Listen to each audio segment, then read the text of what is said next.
Israel bombardeia um porto super importante do Iêmen com uma retaliação aos Houthis, que inclusive já prometem uma resposta contra Israel. Sim, uma guerra entre Iêmen, ou pelo menos Houthis, e Israel está cada vez mais próxima, com os Houthis falando em ataques a pontos vitais do Estado israelense.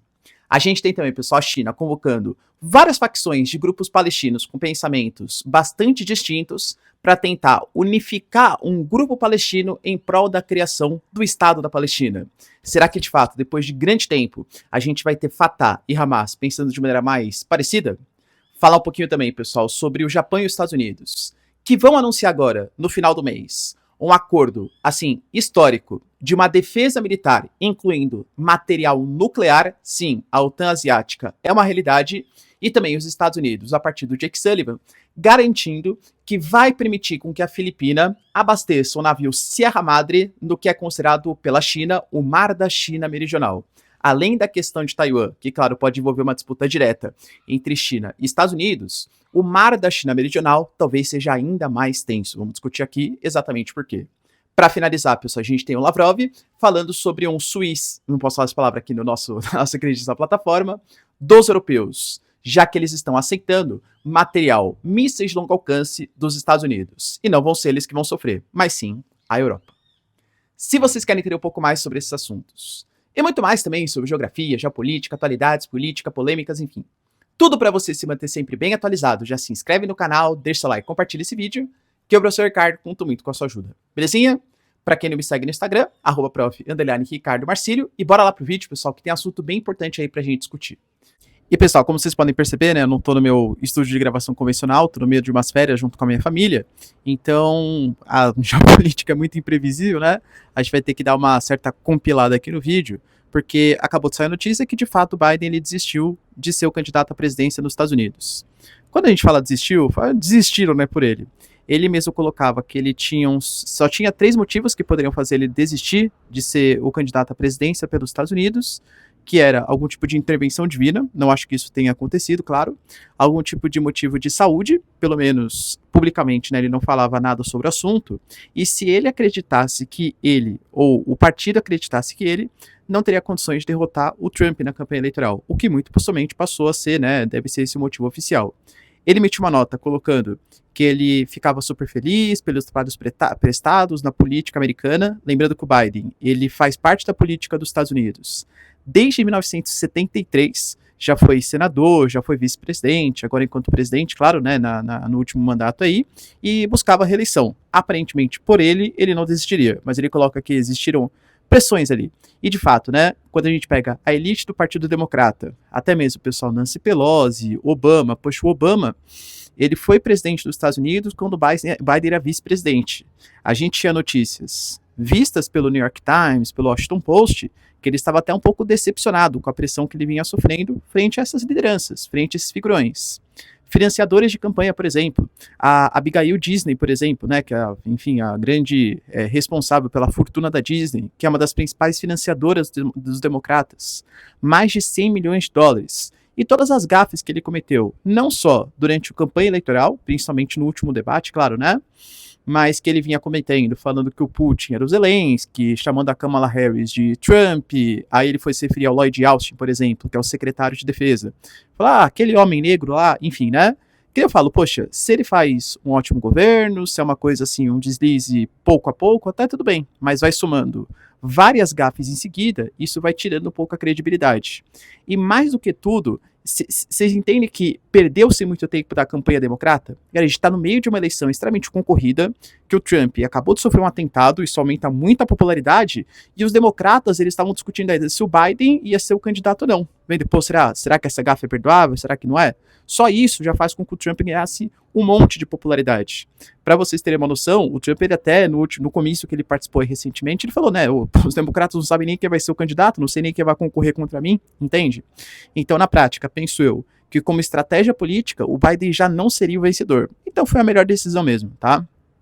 Ele falou que vai fazer uma explicação oficial na segunda-feira, ou pelo menos ao longo da semana, não só aquela nota oficial que ele colocou. Claro, vai terminar o seu mandato, mas não vai concorrer para a reeleição dos Estados Unidos.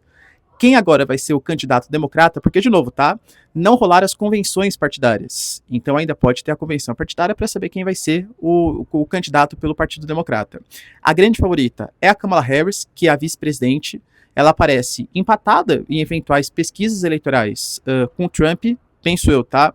Que ela não goza de tanta popularidade, não é uma pessoa tão carismática, tem também alguns problemas, acho que o Trump continuaria como favorito. A Michelle Obama, que é a esposa do Obama, poderia também, né, vir como candidata, inclusive as pesquisas indicam que ela teria 50% contra 39% do Trump, ou seja, seria até uma favorita contra ele, mas tanto pela amizade, né, a família Obama, ela é muito próxima da família Biden, do Biden, então não acho, e a própria família Obama falou também que não quer se candidatar, participar mais da vida política.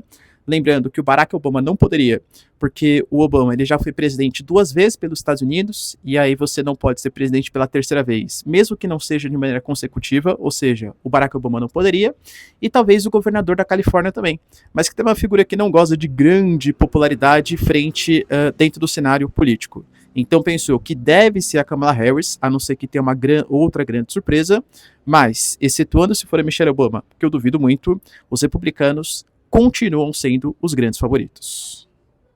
Como eu tinha falado para vocês, os UTIs, e olha só, né, sou pitonisa, né, só adivinho, claro que não, pessoal, só fazer uma uma básica análise geopolítica. Os UTIs, para quem não sabe, eles são um grupo rebelde, xiita e yemenita, que não que surgiu, mas se fortaleceu a partir da guerra civil no Iêmen, e é um grupo apoiado pelo Irã.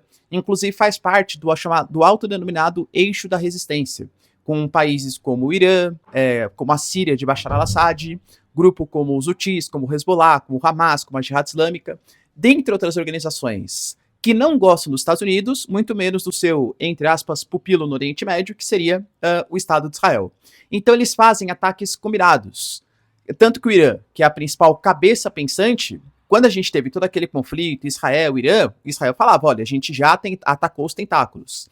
Agora tá na hora de atacar a cabeça pensante desse povo aí, né? Desse, enfim, organização que promove ataque contra a gente. E os Houthis, eles sempre foram os mais abusados, vai, entre aspas. Porque é um grupo que não consegue nem acabar com uma guerra civil no Iêmen. Cara, convenhamos que os caras estão fazendo ataques na região do Estreito de Bab el-Mandeb, do Golfo de Aden, do Mar Vermelho, impedindo com que embarcações comerciais que tenham destino ao porto de Eilat, ali no sul de Israel, consigam ter as suas operações convencionais. Eles já atacaram porta-aviões americanos, galera, tá? E agora, além de todos os ataques, além de terem obrigado os Estados Unidos com os britânicos a criarem a Operação Guardião da Prosperidade, eles lançaram um ataque com drone no território de Israel, em Tel Aviv, inclusive matando um civil israelense. A gente teve palavras, por exemplo, do Gallant, que é o ministro da Defesa, colocando, pessoal, que o ataque que Israel fez contra o porto de Hodeida, que causou 3 mortes e teve 87 feridos, foi uma resposta por eles terem matado um israelense, visto que eles já fizeram mais de 200 ataques aí contra Israel, e Israel nunca tinha dado uma resposta direta, e que inclusive é uma mensagem não só para os Houthis, mas para todo o eixo da resistência, que Israel pode atacar qualquer ponto que eles acharem mais conveniente. Os Houthis, quando perceberam isso, né, já falaram, pessoal, que eles vão dar sim a sua resposta, inclusive pegando em alvos vitais do território israelense.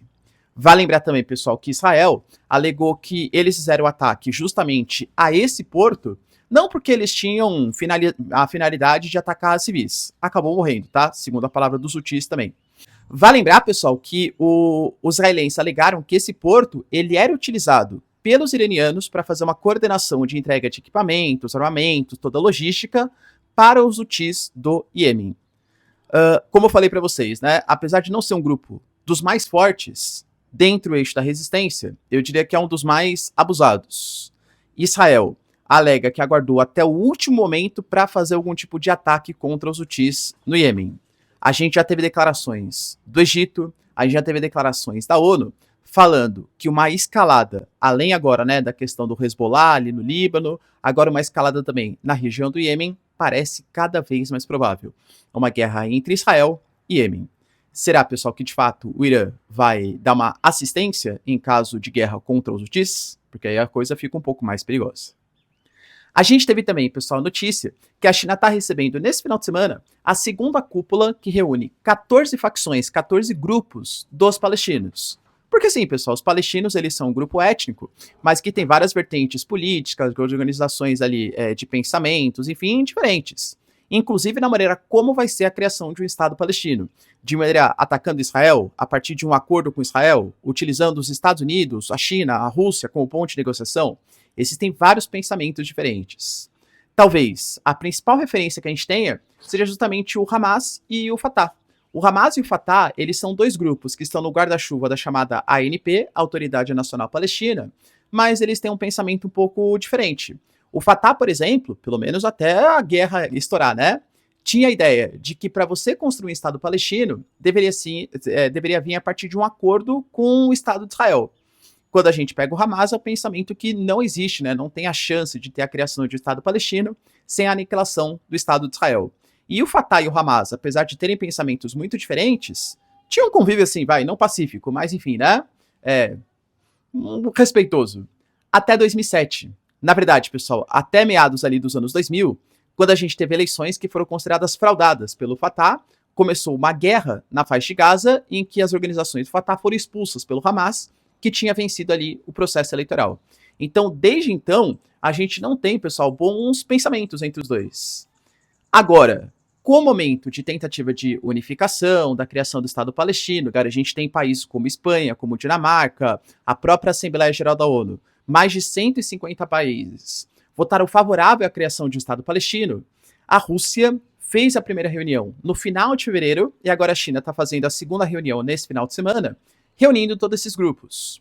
O Fatah, inclusive, né, lideranças do Fatah já falaram que eles estão indo assim, de peito aberto para tentar estabelecer algum tipo de negociação com o Hamas, pela importância que isso vai ter para a criação de um Estado palestino. Só que, claro, a gente vai ter então um pensamento um pouco mais uníssono, né? E como vai ser esse pensamento uníssono? Um jeito mais Fatah de ver as coisas? Ou seja, a gente aceita a convivência com o Estado de Israel? Ou um jeito mais Hamas de ver a coisa? Ou seja, a gente prega a destruição do Estado de Israel para a criação do Estado palestino. Quer de verdade? Pelas pesquisas de opinião que você tem dentro da Cisjordânia e da própria faixa de Gaza, o pensamento da população está muito mais voltado para essa ala mais radical hoje do que exatamente uma ala mais moderada. Então, penso eu, infelizmente, né, para a questão da guerra, que muito possivelmente, caso a China de fato consiga, né, estabelecer... A China fala que é importante e a China está querendo aumentar o seu soft power, a sua capacidade de intermediar negociações internacionais, vide a guerra Rússia e Ucrânia e agora a própria questão palestina, de tentar unificar esse pensamento palestino. Penso eu que, infelizmente, para a paz no mundial, né, vai ser um pensamento um pouco mais radical, aliado ao pensamento do Hamas. A gente teve também, pessoal, notícias importantes acerca da mídia japonesa, colocando que um acordo de defesa entre Estados Unidos e Japão está cada vez mais próximo, na verdade já está finalizado, só faltando a assinatura oficial, que vai acontecer ainda no final desse mês, ainda no final de julho. Na cúpula que a gente vai ter Estados Unidos e Japão, vai ser criado um acordo de defesa mútuo. Ou seja, que os japoneses defenderiam os Estados Unidos em caso de um ataque contra os Estados Unidos e os americanos defenderiam os japoneses em caso de ataque contra o território do Japão. Não acho, né? Nada contra os japoneses, mas que os americanos têm a necessidade de... Claro que assim, né? Qualquer auxílio é importante no meio de uma guerra, né? Mas convenhamos que a importância para o Japão é muito maior do que a importância para os Estados Unidos. Então, na prática, o que esse acordo faz é como se o Japão estivesse diretamente na OTAN. Claro que não é na OTAN, né? Claro que não é na OTAN, né? A OTAN, cara, ela ainda faz parte lá, os 32 países, da América do Norte, da Europa como um todo, mas é um acordo que prevê que se o Japão for atacado, os Estados Unidos vão defender o Japão, inclusive utilizando equipamentos nucleares. Vai se discutir ainda, para finalizar esse documento, como que vai ser essa tática de dissuasão frente para auxiliar os japoneses. Tanto no momento de mais conflito, quanto no momento um pouco mais pacífico. Lembrando que isso era um medo, uma crítica que a China fazia. Os Estados Unidos estão querendo expandir a sua OTAN, a OTAN asiática. Só que, claro, pessoal, a OTAN, como é uma organização da Europa e da América do Norte, não faz sentido países asiáticos entrarem. Mas convenhamos que uma organização em que você tem intercâmbio de equipamentos, inteligência e até defesa mútua, é muito parecido com a OTAN. E aí, galera, qual vai ser a resposta dos chineses, hein? Até porque a gente tem também mais uma, entre aspas, provocação dos Estados Unidos com relação aos chineses.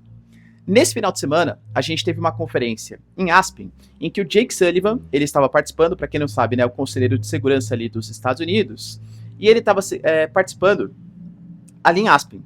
Falou, pessoal, que a região do Mar da China Meridional é uma região estratégica não só para os chineses, mas para todos os países da região, inclusive para o mundo. Para quem não sabe, o Mar da China Meridional é uma região que tem cerca de um terço de todo o comércio internacional, 1/5 de toda a pesca do mundo acontece ali naquele espaço, e é uma região também que tem muitos combustíveis fósseis, ainda pouco explorados. Quando você pega a deliberação que a ONU fez na década de 80, ela estabelece que cada um dos países poderia ter as suas 200 milhas náuticas de zona econômica exclusiva. Só que a China alega que, historicamente, ela já dominou uma série de ilhas, sempre utilizou aqueles mares e tal, então o mar deveria ser inteiramente para ela. Por isso que existem disputas entre China e Vietnã, China e Filipinas, China e Indonésia, China e Brunei, e vários países ali da região. Mas a situação mais grave, com certeza, é com os filipinos. Até porque os filipinos têm uma parceria importante com os Estados Unidos, com bases militares e até um acordo de defesa também, tá? O Marcos Ferdinand Jr., que é o atual chefe de governo das Filipinas, ele pode apertar o momento que ele quiser um botãozinho e dispor do auxílio dos Estados Unidos. E as Filipinas utilizam aquele mar, inclusive, para pesca. É comum a gente ver, por exemplo, situações em que embarcações chinesas, elas pegam aquelas mangueiras, mas não é mangueirinha, né? Mangueirona de água e fica jogando em barco filipino, alegando que os navios filipinos estão navegando no chamado Mar da China Meridional. E só que as Filipinas alegam que é a sua zona econômica exclusiva. Nesse caso, a gente tem um navio, que é o navio Sierra Madre, que lá em 1999, ele foi encalhado de maneira proposital pelos filipinos, ali na região do Recife, no Recife de Second Thomas Shoal. Esse Recife, ele tá, de novo, né, no que as Filipinas consideram como a sua zona econômica exclusiva, só que a China considera como o Mar da China Meridional. Os americanos garantiram que eles vão fazer de tudo para que as Filipinas possam abastecer esse navio. Porque assim, se tem um navio filipino ali encalhado, qual que é a ideia da Filipina, né? Então esse território pertence a mim. A China fala, então beleza, pode ficar encalhado. Só que ninguém vai poder fazer nenhum tipo de abastecimento aos militares que estão naqueles navios. As Filipinas utilizam aquilo quase como se fosse uma espécie de base militar. E a China, para boicotar que aquilo seja utilizado como uma base, vai lá e coloca limita, né, a chegada de ajuda. Se o Jake Sullivan está falando que ele vai garantir que as Filipinas vão poder abastecer aquele navio, e se o navio chinês começar a jogar jatos de água contra uma embarcação filipina escoltada ou protegida pelos Estados Unidos? Por isso que eu falo, agora é uma região muito estratégica, do ponto de vista comercial, do ponto de vista econômico e do ponto de vista geopolítico. Tanto quanto a questão China e Taiwan pode envolver o conflito direto Estados Unidos e China, como também o Mar da China Meridional. E para finalizar, pessoal, a gente teve notícias importantes também de Sergei Lavrov, mais uma vez repercutindo a notícia sobre a instalação dos mísseis de longo alcance dos Estados Unidos na Alemanha a partir de 2026, mas depois fazendo uma rotação entre outros países da Europa. Nesse caso, Gary, o que a gente teve foi o Sergei Lavrov colocando que a Europa, pelo menos na maioria dos países, né? Viktor Orbán, Robert Fico, por exemplo, não, tá? O Orbán da Hungria, o Robert Fico da Eslováquia, mas a grande maioria dos países está sendo usado pelos Estados Unidos. Palavras do Lavrov, tá?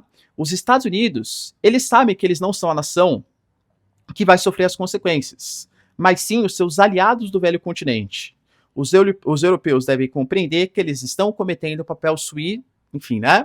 Alegando, pessoal, que os Estados Unidos, como sempre fez, utiliza bucha de canhão, entre aspas, né? Ou seja, coloca Europa, coloca Ucrânia, coloca uma série de países, os seus equipamentos com política de dissuasão, só que a Rússia não vai responder aos Estados Unidos, mas sim aos mísseis que forem instalados na Alemanha, ou no Reino Unido, ou na França, ou seja, colocando que a Europa está sendo usada pelos Estados Unidos. Mais uma ameaça da Rússia contra os europeus. Lembrando que o Reino Unido aprovou ontem a utilização de mísseis de longo alcance contra o território da Rússia, e isso tende a ser propagado por mais países da Europa.